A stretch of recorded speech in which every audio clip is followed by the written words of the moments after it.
It is a Sport and Order Thursday. Welcome in to the number one game show on the internet at this moment that you are watching with these two amazing competitors. Today, a first-timer contributor at Forbes. He wrote for Rolling Stone, covered the World Series over there, spent some time at ESPN. At Sporty Frye on Twitter. Andy Frye, welcome to Sport and Order. Congratulations on this ascension in your career, if you will. Thanks for letting me play with you guys and the checks in the mail. Yeah, no, we appreciate you playing with us. And a former runner-up in the Sport and Order tournament, the man who drives our TikTok channel to heights that have never been done before. Of course, we just started at that about a couple months ago, so he had no choice but to do that. Sean Daley, big underscore Sean underscore 311. If you want to find him on your Instagram, Sean Daley, welcome back, my friend. We don't need Joel Embiid to win a championship. I'm not crying. You're crying. All right.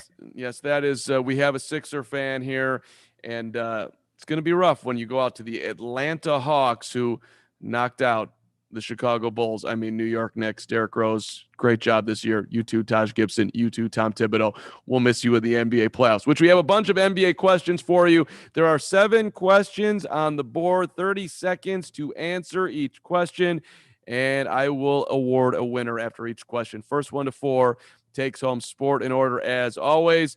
As we get going with the NBA and Danny Ainge stepping down in Boston, Brad Stevens getting promoted, the Celtics looking for a new head coach. Wow, interesting day. And as we look back at the tenure of Danny Ainge, which is definitely ending on a little bit of a low note here for sure, but I'm asking, what grade does Ainge get for his work as president of the Celtics? Quite the tenure. Everybody loves the KG Celtics, but there's been a long, long time after that. Andy, since you're the newcomer, we will start with you. 30 seconds on the clock. Go ahead. Well, I grew up in Philly and I've lived in Chicago half my life. I have no love for the Boston Celtics whatsoever.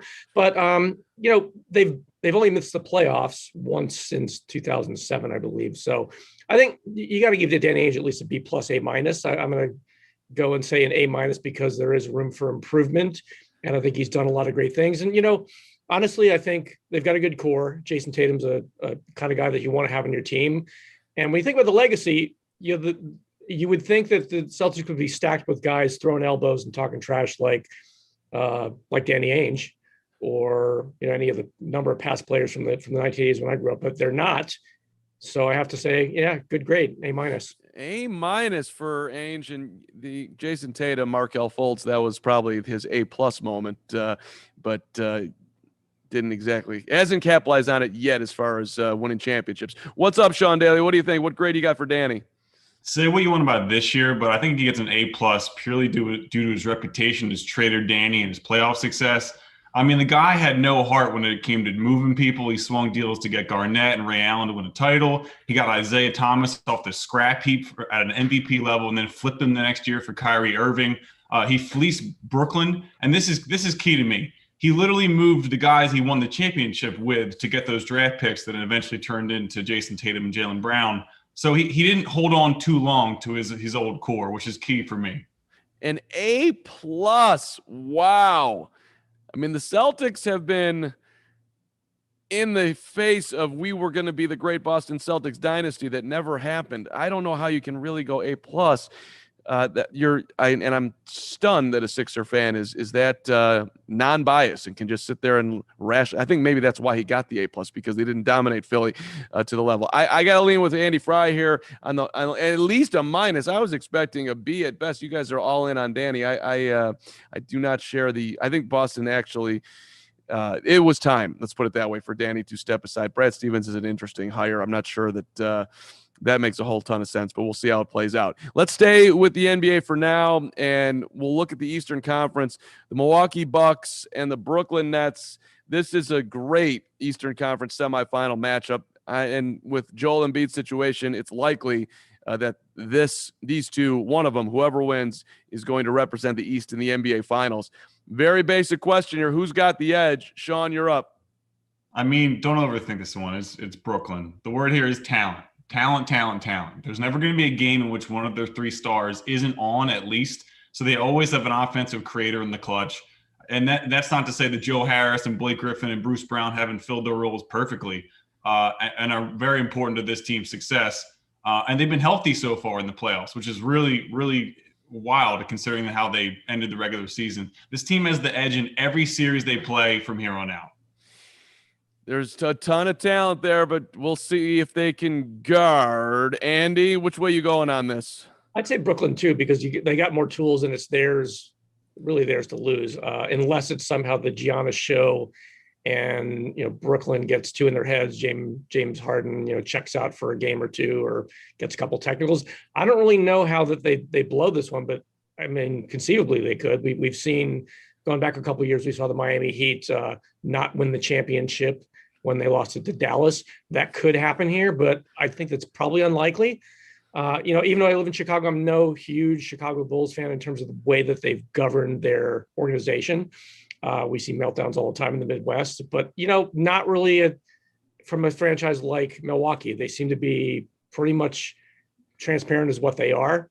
Whether they can rise above Brooklyn, who knows, but it's Brooklyn's to lose, really. Nobody wanted to go off the board here and live the dream that is the Milwaukee Bucks. And hey, they've got the experience of playing together. They've been to the Eastern Conference Finals. It's time for Giannis. It is time for the Bucks to finally figure out the playoff magic. But listen, you guys are correct in that obviously Brooklyn has more talent. Sean, I guess I'm going to put you on the border because you were a little bit more over the top with your Brooklyn love. And hey, it's a fair take. The Brooklyn Nets are probably, especially if you consider what's going on with the Lakers and their health, maybe Brooklyn is the favorite to take the whole thing. 1-1 we go. Question 3 as we move to the NFL for a second here. And just an interesting time down in Atlanta with Julio Jones. Falcons thinking about saving some salary cap money, maybe getting some assets back for 32-year-old wide receiver who's slowing down, can't stay healthy, only 9 games last year, caught 51 balls. So the Falcons want a first-round pick. They might not get it. At least that's what the rumors are saying right now. I'm looking for the best spot for Julio to land to revive what should end up as being a Hall of Fame career. Andy, you're up.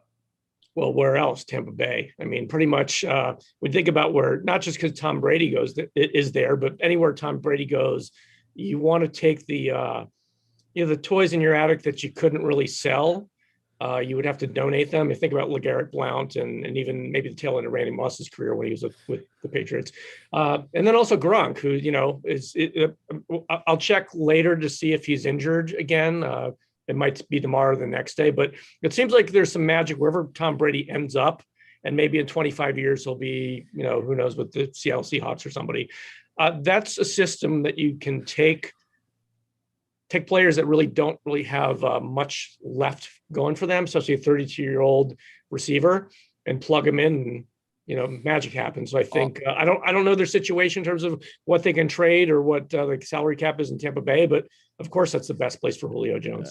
I kind of like the concept of the Bucks continuing to add on and make it even easier for Tom Brady and all old NFL players just touching down in Tampa to win a Super Bowl before they retire. Sean, where you got him? I think the question's phrased, for me at least, what's best for him, and that means going over 1,000 yards and getting a lot of catches. I think in Tampa Bay, there's a lot of options, almost too many for him to do that, or at least stick out completely. I think the Chargers make no sense here. His QB would be an ascending talent, Justin Herbert. He's only on the way up as well. It's in LA. How can you not love Southern California? This team's going to air it out. They don't have a great run game. So I think going to the Chargers is best for Julio here. What's the name of the dog in the background? Lincoln, what's up, dude? I that's the first time a dog has barked on Sport and Order, which I think is a huge accomplishment for the show. You're putting your head down. I think you should be putting it up. That you're doing a great job, not only being on the show but being a parent. And I think you're right. Like, hey, it's not all about getting Super Bowls and jumping on. Why not be an impact player and live on the West Coast and get the ball a lot? And I do think it's a little bit more likely that the Chargers could figure something else out to get him. So, Sean, you're going to take the lead here. 2-1 as we go back to the NBA for a second. And Luka Doncic just had an incredible night as the Mavs went up 3-2 over the Clippers. He made or assisted on 31 of the Mavericks' 37 field goals. If you want the percentage of that, it's 84% of Dallas's buckets. That's incredible. And according to Elias Sports Bureau, and I have no reason to doubt they got it right, that's the highest percentage ever in a playoff game. So think about that in NBA history. So is Luka the best player in the NBA right now? Why don't we just go all the way to that mountaintop? Because what he's doing right now is awful impressive. Sean, you're up. I mean, Luka's dope. Don't get it twisted. But after watching Jokic this season basically do a more efficient version of what Luka did, Dame catch actual fire last week or a couple nights ago, Kevin Durant round back into form offensively and defensively, you can't say he's the singular best. And I didn't even mention LeBron or Harden. I'm sorry about my dog. This is good. He's certainly top 3 in terms of this playoff performance this year, but he needs to hit his free throws. He needs to be more than a 0 on defense. So to say unequivocally number 1, I can't do it. Is the dog in a cage?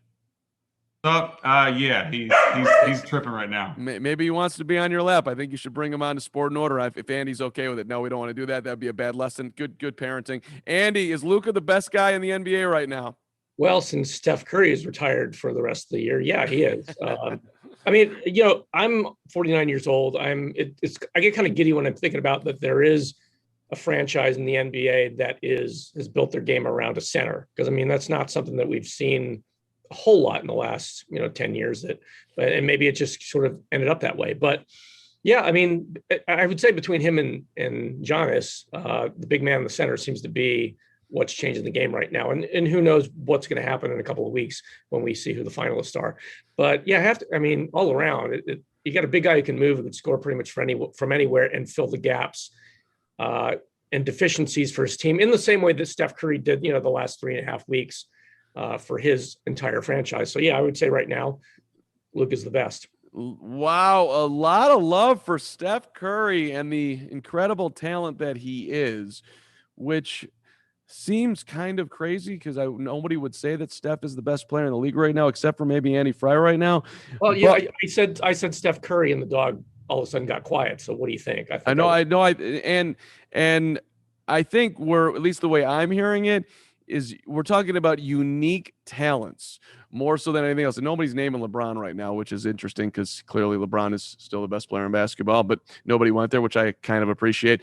But Andy, you're in this like weird corner that I just like what you said, because Steph doesn't get enough, at least in my mind, props for how incredibly talented he is, and what he's doing is historic. The guy made 108 3-pointers in a practice run that no one's ever going to do again and or before in NBA history. I kind of like that. So, hey, we're tied up at 2, and we go to what actually is my favorite sport, but a little controversy in tennis right now. Naomi Osaka pulling out of the French Open due to mental health concerns, battling some depression right now. Osaka did not want to speak to the media after matches. The French Open did not make any accommodations for her, and so Osaka left the tournament. Now they're trying to make right going forward, but we are not quite there yet. Simple question here. Should tennis alter their rules for their star attractions? Maybe she shouldn't be required to meet the media because she is Naomi Osaka. Andy, what do you think? I think so. I mean, I don't. You think about it, you don't always have the lead scorer is the one who's interviewed at halftime in NBA games. I mean, they kind of grab who they get, and sometimes they get somebody who's a little bit more gregarious or talkative than the lead scorer. I mean, I think it's interesting because nobody's talking about the fact that, or criticizing the fact that Ash Barty pulled out, I think today, or within the last 24 hours because of an injury. I think the mental and physical go together, but at the same time, if Roland Garros was sort of organizing their deal a little bit better, if they could grab a Coco Gauff or Danielle Collins or somebody else to have a soundbite, it doesn't necessarily have to be the person who is number 1 or number 2 and who just walked off the court. So I think they put a little bit too much emphasis on what the kind of the run-of-the-mill approach is, and I think they're at least slightly more than halfway culpable for fumbling this whole thing. Looking for a little more creativity from tennis personnel. Sean, should tennis alter their rules for Naomi and other star attractions? I think media availability is fine, but maybe not right after matches. Like maybe give them a little more time. I'm sick of players wiping themselves out for like an hour or more and then having a mic stuck in their face while they're still like catching their breath. I'd say maybe a little more time, and then it's still a good compromise because media do have a job to do, and stars do get paid a lot of money, and sometimes those contracts do include interview requirements. That being said, also going the Marshawn route and saying thanks for asking after every question is completely fine with me. Also makes for good TV. So that's interesting. You're sort of putting it back on Naomi, saying, "Hey, or whoever, just show up, don't say anything, but just do your obligation." We can't have that, Sean Daley. That is not good. That is not good for media. Although Marshawn actually made his own marketing career out of it, and I guess it worked out for him. But we want to hear what's real. I think at the end of the day, I mean, Andy's teeing up, I guess, some creativity. How tough to do when you got two people playing, and you're gonna want to talk to the people from that match. But I think the bottom line is that tennis needs to be a little bit more creative in how they do this and figure it out, because Naomi Osaka is the draw here, and not the tournament directors, and that would apply for any star player. So Andy, you get the point. 3-2 as we move to baseball, and Sean, you're up here. The biggest surprise, at least from my mind, is the first place Chicago Cubs, who just swept San Diego. They traded what's now their former ace, Yu Darvish, to those Padres in a salary dump. Padres were rolling, and then they meet the Cubs. Cubs are planning to dump more players, Chris Bryant, Javi Baez, but now they're sitting in first place. Maybe it's not built to last. Who knows? Should the Cubs continue their dismantling of the future, or should they pivot and go all in 2021? What do you think? I would at least see what you have this season. I mean, you still have the cornerstone stars and Bryant, Baez, and Rizzo, but you also somehow created this elite bullpen with revitalized Craig Kimbrell, Ryan Tepera, Dan Winkler. And that's very I feel like the turnover on bullpen is very high. Like next year, they could be terrible, even though they're good this year. And you're getting production out of a lot of randoms. Your best starting pitchers like Alzolay, I don't know if I'm pronouncing that wrong, Rex Brothers out of nowhere. So these guys are coming out of nowhere. And then you have a team like the Angels with these two really good guys in Trout and Ohtani, and it doesn't get you wins. So I think this team is good. So why break it up? Why break it up? It's Albert Alzolay, which is you just educated everybody bringing that up, because nobody knew that his name reads like Alzolay, but it is Alzolay. Andy, what about these Cubs? Should they go all in? They're certainly in position to do so.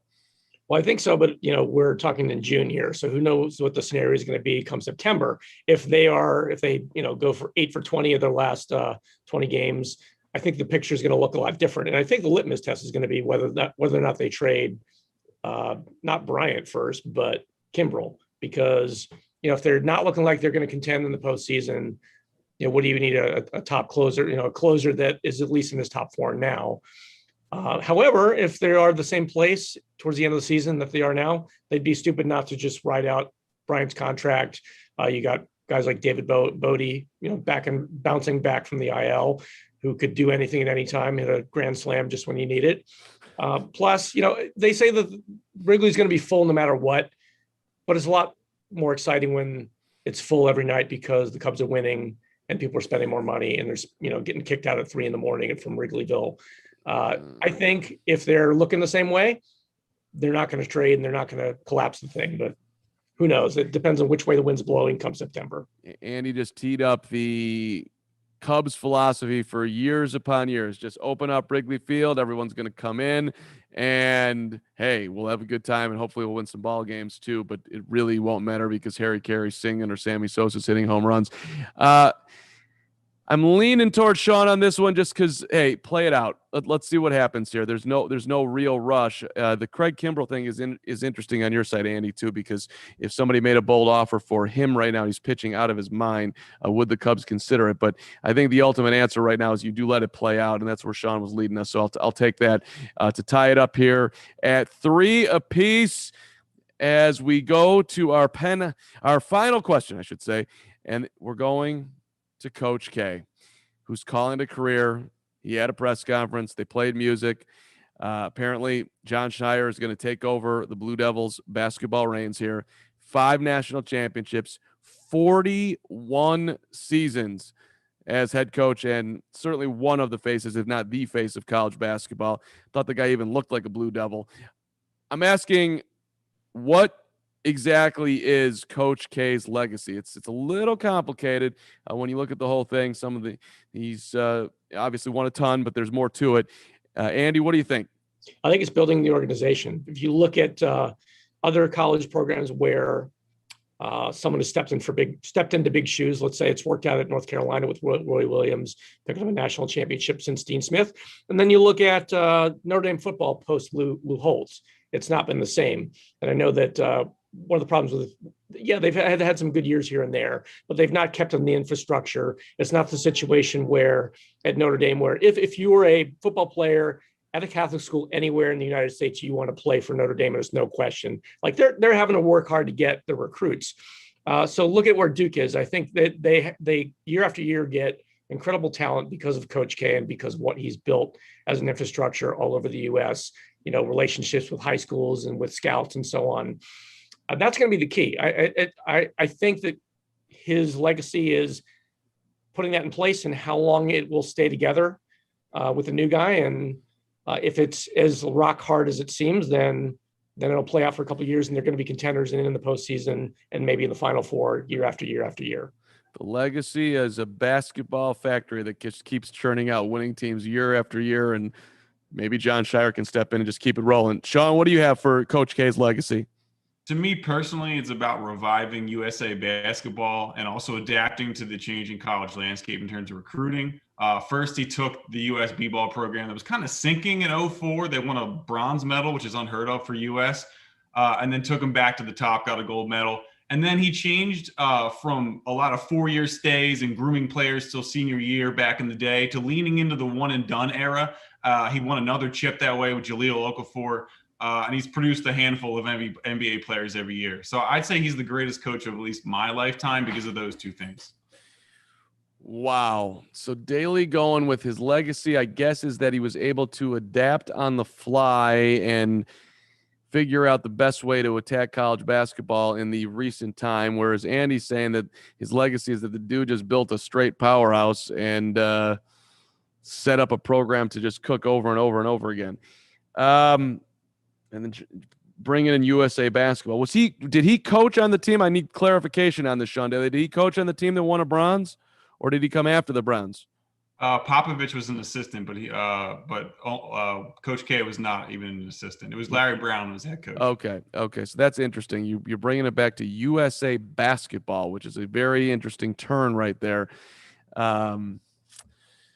Yeah, I guess at the end of the day, I don't even think about him with USA basketball, which is perhaps maybe I'm missing something. I guess I'm leaning towards Andy here, that the legacy is that the dude just built a factory that just cooks over and over, from Grant Hill to Kyrie Irving to Christian Laettner to whoever else you want to name in Duke history, Jahlil Okafor, who you teed up. It has been just a factory of basketball and a face that everybody will recognize. A longtime Chicagoan too, who's been gone for forever, 41 years. Andy, congratulations! You snuck out a win on Sport and Order, my friend. Yay! Thanks.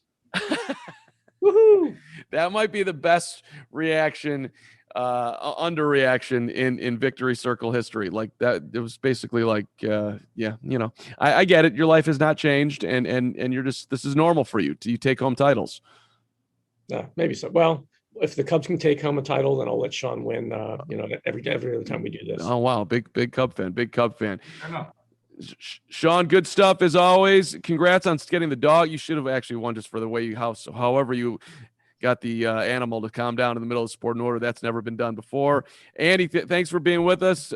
We appreciate it. And most importantly, thank you all for watching today's Sport and Order, the Thursday this week because of the holiday. So appreciate you joining today. We will see you next time. Cool.